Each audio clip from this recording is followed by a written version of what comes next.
ഈശോയുടെ കണ്ണിൽ നിന്ന് കടന്നു വരുന്ന പ്രകാശത്തിന്റെ കരുണയുടെ പ്രകാശരശ്മികൾ നിന്റെ കണ്ണിൽ നിന്ന് ആ കരുണയുടെ രശ്മികൾ പുറത്തേക്ക് വരുന്നുണ്ടോ?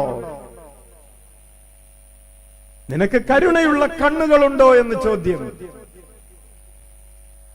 ഈശോയ്ക്ക് കരുണയുള്ള കാതുകൾ ഉള്ളതുപോലെ നിനക്ക് കരുണയുള്ള കാതുകളുണ്ടോ?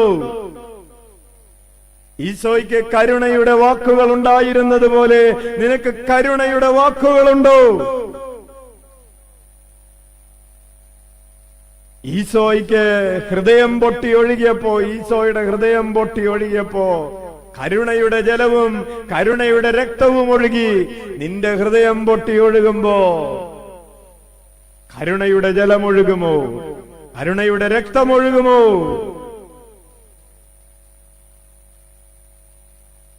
നിന്റെ ചുറ്റുപാടുമുള്ളവരിലേക്ക്, നിന്റെ ഭാര്യയിലേക്ക്, നിന്റെ ഭർത്താവിലേക്ക് കരുണയുടെ ഒരു പ്രവാഹം നിന്റെ ഹൃദയത്തിൽ നിന്നുണ്ടാകുമോ?